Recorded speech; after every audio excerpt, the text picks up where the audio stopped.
ह्या माणसाच्या डोळ्यात बघून जर का तू कॉन्फिडन्स पोर्ट्रे करू शकलीस तर तू जग जिंकलंयस. एखादा पॉलिटिशियनचा इंटरव्ह्यू घ्यायला आवडेल, पण पॉलिटिक्सशी निगडीत नाही, कारण त्यांची पर्सनॅलिटी इतकी कमालीची बाहेर येते ना त्याच्यात. It is amazing to see what kind of people they are. Tarini या मालिकेच्या सेटवर मी आले आणि कौशिकी खांडेकर नेहमीप्रमाणे ना खूप छान एलिगंट दिसते आजही. पण आज निमित्त जरा वेगळं आहे आणि खास आहे, कारण का मालिकेत मागून कॉम्प्लिमेंट दिली जाते ई पीकडनं पण क्रिएटिव्हकडनं. सो स्वागत आहे तुझं अभिज्ञा. कशी आहेस? खूप सुंदर दिसतेस. हा लुक मी म्हणजे असा बरेच तुझे छान छान लुक्स असतात, पण हा त्यातला एक माझा फेवरेट आहे. Thank you so much. थँक्यू. कौशिकीचे ॲक्च्युली ऑलमोस्ट लुक अभिज्ञाचे फेवरेटच आहे. कारण साडी आहे. पण मला सांग की अनंत सरांशी मी आता आलेलं बोलले आणि त्यांचा ना ऑराच असा आहे की की म्हणजे बोलायची गरज पण नाही, नाव ऐकूनच भीती वाटते. तुझं फर्स्ट इंटरॅक्शन त्याच्यासोबत कसं होतं? मी तुला सांगू, जेव्हा मला कळलं की आनंददादा जामखंड्यांचं कॅरेक्टर करणार आहे, तेव्हा मी पहिला प्रश्न हा विचारला की माझे सीन आहेत का, किंवा वन ऑन वन इंटरॅक्शन आहे का. मिळाले की नाही, तुमचं वन ऑन वन इंटरॅक्शन नाही आहे. तर मला वाईट वाटलं ऑफकोर्स, पण मला ही गोष्ट जाणवली की मला एक भीती आहे. कारण आणि ते मला आत्ता सेटवर आल्यावर कळलं. जेव्हा मी त्यांच्या डोळ्यात बघितलं ना, मला असं झालं की ह्याच्यात म्हणजे ह्या माणसाच्या डोळ्यात बघून जर का तू कॉन्फिडन्स पोर्ट्रे करू शकलीस तर तू जग जिंकलंयस. बिकॉज त्यांनी असे कॅरेक्टर्स केलेले आहेत. बरं, कॅरेक्टर्स जाऊ दे, त्या माणसाचा ऑराच इतका स्ट्रॉंग आहे की त्याच्यासमोर टिकून राहणं it self is a big task. पण आय मिस इट. मला असं होतं की नाही यार, ते झालं म्हणजे व्हायला पाहिजे होतं, पण आय एम व्हेरी शुअर ते पुढे मागे होईल अशी मी देवाचरणी प्रार्थना करते. पण I am very happy that I am sharing a screen with him. So ती एक अत्यंत, मला असं वाटतं, असं असतं ना की लहानपणी आपण ज्या ज्या माणसांना बघितलेलं आहे, आपण म्हणजे मी तर विचारही केला नव्हता की मी त्यांच्या आजूबाजूलाही असेन किंवा त्यांचा सहवासही मला मिळेल फॉर इवन 5 मिनिट्स. आणि हे आता म्हणजे माझ्या आयुष्याचं तर कायापालट झालेलंच आहे. सो मला असं वाटतं की मी माझ्या आयुष्यावरनं सगळ्यांना सांगू इच्छिते की आपण कुठे जाऊ ह्याचा विचारही आपण करू शकत नाही, इन अ गुड वे. आणि जस्ट कीप गोईंग. खूप खूप मेहनत करा, करायची तयारी ठेवा. तुम्हाला आयुष्य असे दिवस दाखवेल ना की तुम्ही बिलीव्हच नाही करू शकणार. And this is one of the day.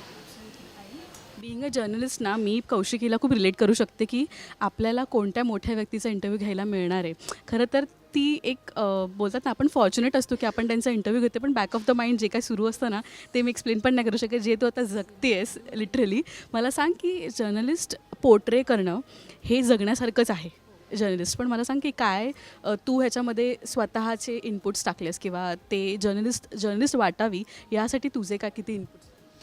मी तुला खरं सांगू, मी खूप जास्त म्हणजे प्रत्येक शब्द हा विचार करून बोलणं किंवा प्रत्येक शब्दाला वजन असणं, मला असं वाटतं हे मी ह्या कॅरेक्टरमधनं मला कळलेलं आहे की कमी शब्दात तुमचा मुद्दा कसा मांडायचा आणि तो लोकांपर्यंत कसा पोहोचवायचा, हे मला असं वाटतं सरांकडनं मला कळलं आहे, मोर दॅन माय सेल्फ.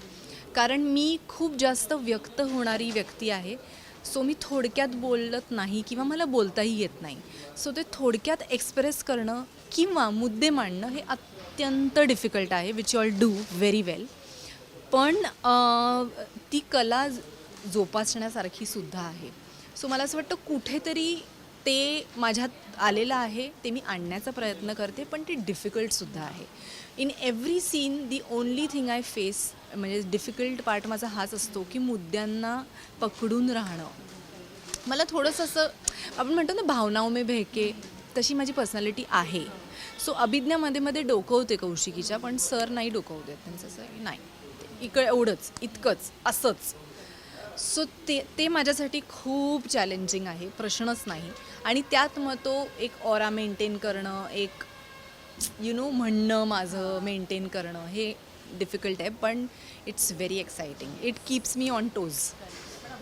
कलाकार म्हटल्यावर आपल्याला कोणत्याही म्हणजे एक साच्यामध्ये मोल्ड व्हावं लागतं, राईट?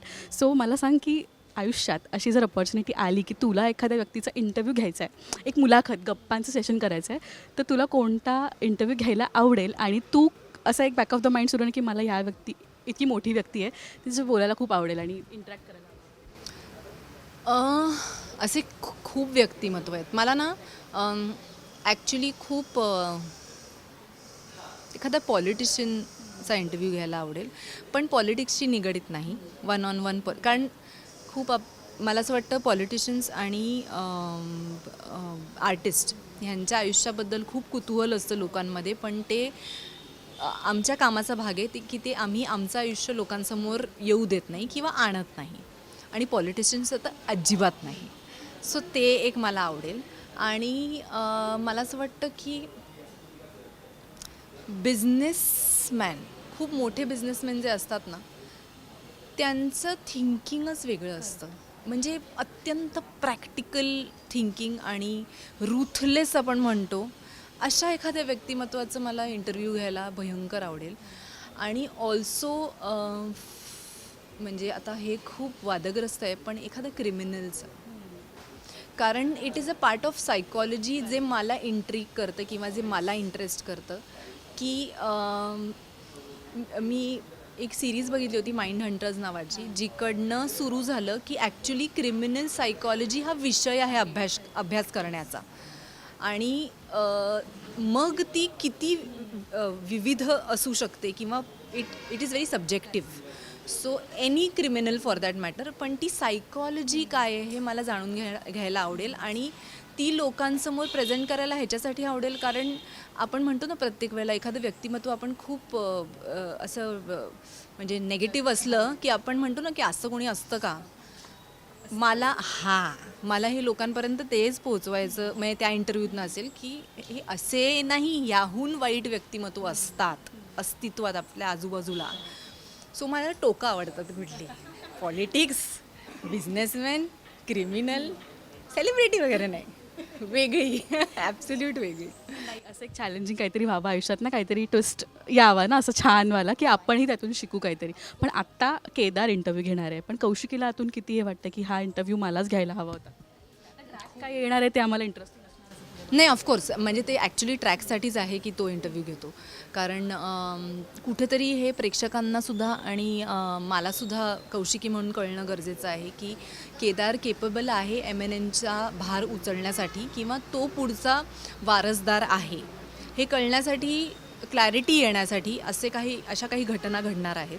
ज्याच्यामुळे आम्हाला सगळ्यांना म्हणजे मला तर ऑफकोर्स पण दया काकांना आणि मेन युवराजला सुद्धा हे कळतं की हा कुठेतरी उजवा आहे आणि कुठेतरी मला असं वाटतं to keep the competition alive एक उजवं आणि डावं व्हायलाच पाहिजे आणि ते म्हणजे उजवं डावं करण्याच्या हेतून नाही पण ॲक्च्युली एक उजवं असतं आणि एक डावं असतं तसं केदार इज उजवा आणि युवराज इज डावा आणि हे कौशिकीला कळण्यासाठी मला असं वाटतं हा ट्रॅक अत्यंत महत्त्वाचा आहे की वी हॅव टू एक्सेप्ट एक असतं ना एक नालायकच पोरगं असतं की ज्याच्याकडनं आपण भयंकर अपेक्षा करतो किंवा आपल्याला वाटतं की नाही सुधरेल पण you have to come to a point where in तुम्ही एक्सेप्ट कराल की नाही होऊ शकत आहे हे सो आय थिंक त्या पॉईंटकडे ही स्टोरी कौशिकीलासुद्धा नेते आणि म्हणूनच मला असं वाटतं Kedar is at the forefront in all of this मजा येणार आहे बघायला सेटअप बघूनच मी एक्साईट झाले की भाई कमाल होणे वाला आहे सो येस आणि